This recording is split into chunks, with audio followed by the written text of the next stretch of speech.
Ladies and gentlemen, karibuni sana. We are always glad to have you. Watching us, listening to us. This is an amazing time that we just have a banter here with my G.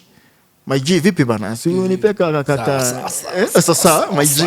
My G Neb here. It's always amazing just to, by the way, I wish you were here when you're recording this thing. It's just normally a banter, an amazing banter, just sharing thoughts here and just knowing, how these things are going out here. But we are here because of the RG. This is the relationship garage where we believe that you can have healthy relationships. We encourage people to have healthy relationships, and that's all about us being here, just to encourage us. Salamia watu wako bana. Yeah, greetings. My name is Emmanuel, also known as MC Neb, and I'm glad to be here. It's always a good time. Unajua, tuna believe in healthy, thriving relationships, so we can get there. We can get there. Yes. Amazing. Work in progress, but hiyo ndio tuna believe in. Yes. Na leo tutaka kuongelea topic ingine and very interesting. Maybe the question doesn't say how is this related to relationships, but relax. It's going to sit connect. back, relax, breathe in, breathe out, calm your chest. Today we want to talk about is hard work enough at the place of work, because it affects relationships. So the question is hard work enough at the workplace? What is your 20 marks? By the way, you can comment up if you want to ambie. Do you think is hard work only enough at the workspace? What do you think about it, Neb? I think hard work is never enough anywhere in this world. Yes. We'll use the example of the donkey, depending on where you went to school. A donkey. Yeah, it works hard, but look at a zebra and a horse.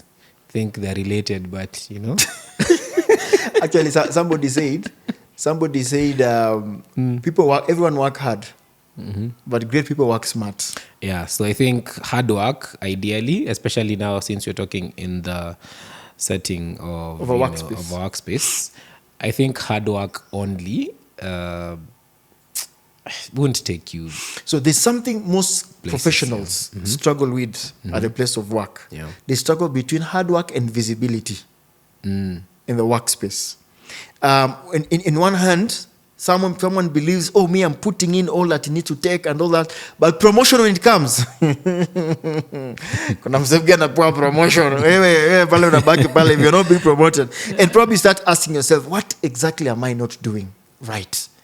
What am I not putting in that sionekani? And watu wengine wanapewa promotion, and it affects how you relate even to those people. Yeah. It affects how you relate to your teammates. It affects how you relate to your bosses. And that's why we're discussing about this, because it's very important that tuchanuke. Yeah, there's one concept I really like about the life of Jesus. Jesus was, when he was a youngin, when Jesus was young, and you see how the word of God, you're a pastor, and this talks about how Jesus grew up. Talks about wisdom, talks about stature, and also now talks about a critical aspect, favor with both God and man. So sometimes I think in the workspace, many people don't have favor. So they work extra believe in their hard. work. So they believe, I believe in my work. Yeah. So they think just because I'm working hard, just because, I'm beating deadlines, things will work out for me. But shock on you. Keep working hard until Jesus comes back. By the way, that doesn't negate the fact that hard work is critical. So that someone doesn't get us wrong. We're not saying you should not work hard. We're just saying sometimes there's more to work than the hard work. How you relate with other people. Yeah. Because at the end of the day, how do people get those promotions, as we've said? It's what has been said about you because of how you've done your work. And ideally, that goes back to relationships. True. And I think the essence of this conversation is now for us to see how then do we navigate between, so that you're not, someone doesn't see you as a self-promotional of yourself, but how do you navigate between performance and visibility? Because that's the thing. Because some people, sometimes they say some of us are here to be seen, to be seen, not to be heard. Yeah. And there are those who are here to be heard, not to be seen. Not to be seen. But interesting, in the workspace, you always find most times, people who are more visible seem to have an upper hand than people who are workers. I think that's debatable, though. Okay. Depends with the setting. Okay. Because some settings where appraisals are sort of everything. There are some settings where that appraisal is like legit everything. But there are other settings whereby people want to know who's doing what and how are they doing it. Maybe that would be a good point. Try to define what is performance. I think performance ideally is targets, deliverables, but results. Also it has another side. Performance can also be putting up a show. Okay. Ideally. Okay. So you look like you're doing something. You look like you're working hard, but ideally you're not. And we've seen such people. They're called busybodies, right? So these are people who, when the boss comes, boss, are you okay? Nakwambia that report kama ni PowerPoint presentation ataenda jaribu kumsetia HDMI atakisha na hana idea even what those things are all about. Yes, so there's that aspect, but also on this now what we're talking about is you trying to just do like hit targets, do the the things that maybe took you to that workspace. So then if we say we need both, that's what you said. We need performance, but we need visibility as well. Yeah. So if performance is about results, problem solving, is about creating value, is about results and all that, getting things done, then visibility. Do we really need to be visible, really? Yes, we said probably yes, we need to be visible. Yeah. So then what is visibility? I think it's standing out, ideally. Yeah. So you can stand out your performance and you're seen. Yeah. In your performance. But there's I was almost going to something that we discussed some time back, talking about the fair advantage. But we'll get to it some time on that one. But I think also, for me, I think is visibility is about putting your best foot forward, being seen for what you do, but to the right people. It's not for everyone. Yeah. Because sometimes as a space of work, we try to do things for people to see. Yeah. To be visible. For what to comment, somebody saw an email, do everything. But I think it's being visible to the only people who need to see your visibility. For example, your boss need to see what actually you're doing. So whereas you are a hard worker, but also you need to be seen by the right people to see what actually you're doing. And trying to find, so how then can one find a balance between those two? I think there's a critical aspect that now comes into play, and that's how you relate with everyone else. How you relate with your peers in that setting, how you relate with your superiors, and also how you relate with your juniors. Because at the end of the day, for you to be visible, and it starts with the very small things. Even here, as we are shooting this, if we go there to that gate and talk to that gate man and ask him, out of all the people who work in this place, because it's a shared workspace, we have different companies here, that person will pick out someone who stands out. Probably they've just seen how this person carries themselves out. But also probably they've had, or maybe from the interaction with people who come to this space, there's someone who's been constantly being asked for, hapa ndio Nani anakuanga?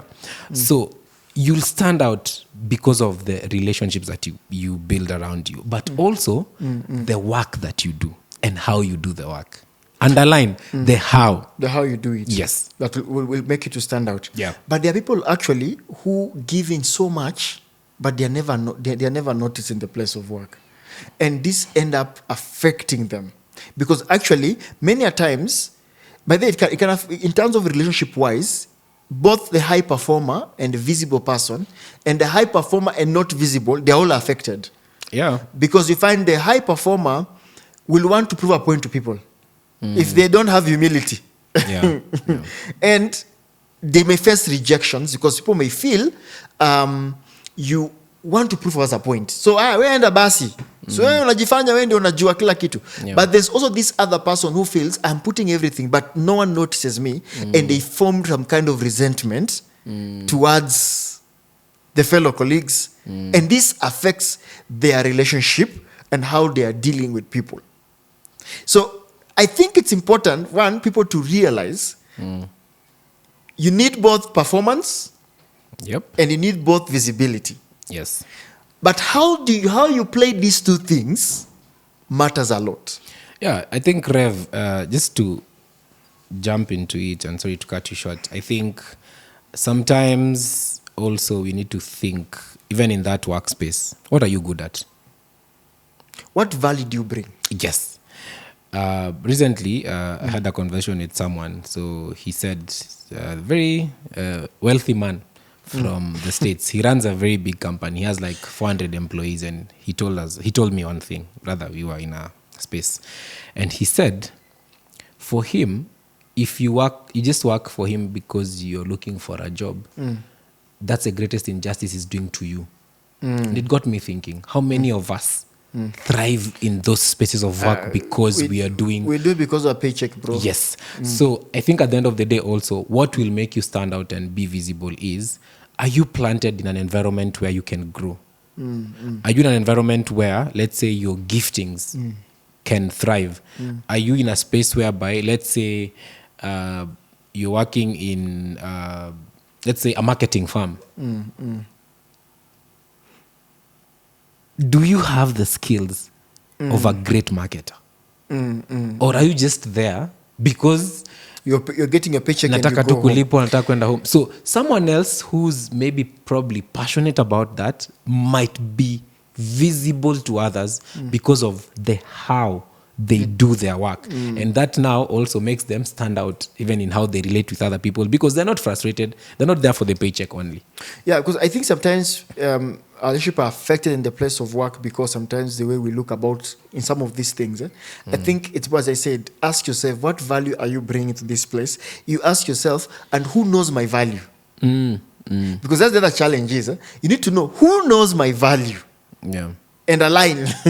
See, it's not controlling, but aligning somebody who sees your value so that you don't end up feeling dejected. You don't end up feeling, I'm not valued in this place. There's somebody who will always see your value in that space. Yeah. Aligning with them, I think it helps you to cultivate an environment that is healthy, an environment that actually you want to work. So it's important actually people to ask yourself every time, am I a high performer? Am I highly visible? Or am I both? Or am I either? Because many times we don't reflect in ourselves. We always want to be accepted. We want people to see what you do. But sometimes it's not about people see what you do. Sometimes it's about what do they see the value that you bring on the table, so that your work, yes, may speak for you, but also your presence also speaks for you. I don't know whether you've been in a space where when somebody misses out in that space, we all know. Juicy, I was watching this debate on our parliament, Senate, the debate on finances, and the Homa Bay governor was being, not the Homa Bay governor, I think it was a different governor, I can't remember which governor, and there's this guy telling this guy, and you're lucky today, Sifuna Akua. I saw that. It was a committee. It's a committee. And I'm here, and you're lucky today, Sifuna was not there. Why? Because they know the value of that guy on that panel. I think it's very critical what you're bringing up, that when you're not in that space, does your visibility sell you to that extent? When you're out of that space, people will feel like, we need Steve back here, or where is Steve today? And again, it goes back to that concept of how well do you relate with these other people based on how you do your work. And I think we're here also to encourage someone. Probably you're there and you're wondering, how do I get to a point whereby I can be both a performer but also be visible? I think ideally, if you're in that place, maybe you're feeling like giving up. Because sometimes you can actually give up. You can feel like, hakuna mtu ananionanga bana, hakuna bosi anioni, hadi kidogo panguze viatu zake. And also, not to leave out this other category of people who they're not visible, but they know how they hatuwezi tumia like unajua They are power wheelers. bas hawa ni wale waku yes sir like kidogo hata I know the one you wanted to use. Najua hiyo one ulikuwa unakutumia. So we have such people, and please don't be intimidated by such people so that you think that they are visible. No, they are not. Some of them actually will go that extra mile to ensure they try these things. So they'll be there, maybe boss amekuja amesema nataka kuget flats zangu kwa gari, amekimbia kuleta, and yet it's someone else's role anyway, because they want to be seen. Yes. I mean, there's this saying that many people have grown up hearing, and I'm sure you've also heard it, when they say hard work and your work will speak for itself. I think we have to demystify that. It's a good saying, right? Yeah. But is it really true? I don't know. I don't think it's true. From our conversation, I don't think really it's true, because it shows up itself when actually privileges come up. You realize your hard work was just not enough. Yeah. Also, it's more than just your hard work. It is. I ever had those guys say in a boardroom meeting, don't talk too much. Be that one person who, when you speak, everyone is like, and you've been quiet all through. Tumekuwa tukistruggle. Kumbe wewe ndio ulikuwa na hii idea. I think I always say I want to be that person. Yeah, I think also it's critical for us to be equipped. There's one thing one of the MPs told us. She said, before you open your mouth, be informed. And that is very critical in the workspace. Because if you're giving insight or an opinion about something, if you're not factual, and nowadays we live in the era of technology, whereby you'll say something, someone is just down here, DeepSeek or ChatGPT or something, they're just checking to ascertain if. So let's be informed, even in these spaces. So ideally, yes, hard work is critical, but sometimes your hard work won't sell you. This is what someone said here. Let me read what he said. He said, one reality is that work doesn't speak. People speak, reports speak, meeting speaks, relationship speak. I think that's a point. Drop the mic. Drop the mic. Work does not speak. It is people speak, reports speaks, meetings speak, relationships actually will speak for you. Yeah. And so it's important just to master your art at the place of work, so that you harness. And before we finish, something I really wanted to say. If you're the place of, you're the high performer of visibility, treat others nicely. Yeah. And if you're the place of feeling like you're not being seen, as long as you know in yourself you're doing the right thing and you're doing what you're giving your best, you don't need to die and look down really upon yourself. And feel that you're nothing to offer, but actually you're doing the right thing.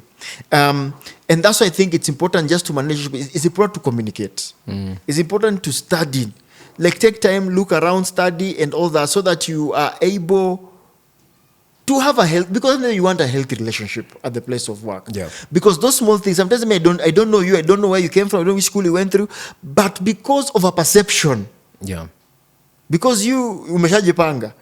Hey, my friend, I start hating you out of nothing. Yeah, it's like that battle ya watu wa kukam na watu wa mjini. Watu wanashangaa watu wa kukam na watu wa gari. Yeah, if you came to Nairobi via bus, okay, nowadays we have train and all that. We have people who are born in the city and people who came. And sometimes that really plays out in the different spheres of influence, especially in the workspace. I've seen that, whereby this person who was brought up in the city feels like, yes, what are you telling me? You came the other day, just the other day, you even have an accent. What are you telling me? But ideally, it's about how we relate with other people, regardless of where you've come from. Because at the end of the day, we are in that workspace, not because you are born in the city. You're in that workspace because of what you can do So it's your performance and your JD which actually has given you that work, not because you're brought up in the city or brought up in a country. So ideally, I think it's critical also for us not to go to such extremes, because we have people who cause strains, and maybe some of us maybe have heavy accents where we've come from. Some of us maybe we have a different perception of life because of our bringing. And I think we'll be talking about traumas. Tutaongea mambo ya trauma kwa episodes zinakuja. But I think I'll say as we're closing this, it's important to evaluate yourself and know what, because there are 4 kinds of profile in the workplace. There's a profile 1 where we talk about high performer, high visibility. Then there's a high performer, low visibility, high performer, and low. So you need to evaluate yourself.